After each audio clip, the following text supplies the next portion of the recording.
ಸಾಲ ಮಾಡೋದು ಅನಿವಾರ್ಯ, ಎಲ್ಲ ಸರ್ಕಾರ ಸಾಲ ಮಾಡ್ಲಿ, ಅದಕ್ಕೊಂದು ಇತಿಮಿತಿ ಇರ್ತದೆ.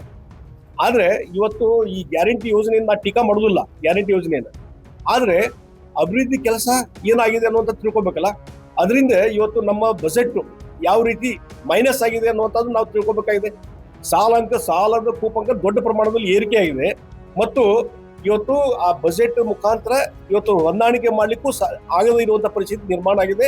ಮತ್ತು ಡೇ ಟು ಡೇ ಇವತ್ತು ಈ ಗ್ಯಾರಂಟಿ ಇವತ್ತು ಮಹಿಳೆಯರಿಗೆ ಉಚಿತವಾಗಿ ಬಸ್ಸಿಂದ ಪ್ರಯಾಣ ಮಾಡ್ತಾರೆ. ಆ ರಿಯಂಬರ್ಸ್ ಮಾಡಿ ಕೊಡ್ಬೇಕಲ್ಲ ಸರ್ಕಾರ ಇವರಿಗೆ. KSRTC ಸಾರಿಗೆ ಸಂಸ್ಥೆ ಅದಾವ, 4 ಸಾರಿಗೆ ಸಂಸ್ಥೆ ಇದಾವ, ಎಲ್ಲವೂ ಲಾಸ್ ತೆಗೆದಾವ.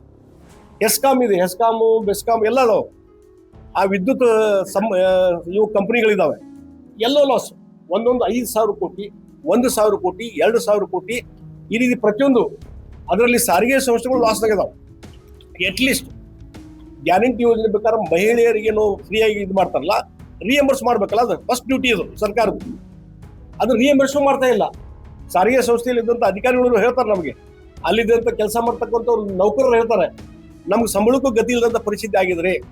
ಯಾವ ರೀತಿ ಪರಿಸ್ಥಿತಿ ಆಗಿದೆ ಅಂದ್ರೆ ಒಂದು ಮಿಸ್ ಮ್ಯಾನೇಜ್ಮೆಂಟ್, ಆಡಳಿತ ವ್ಯವಸ್ಥೆ ಸಂಪೂರ್ಣ ಕುಸಿದಾಗಿದೆ, ಭ್ರಷ್ಟಾಚಾರ ಮಿತಿ ಮೀರಿದೆ, law and order situation worst ಆಗಿದೆ.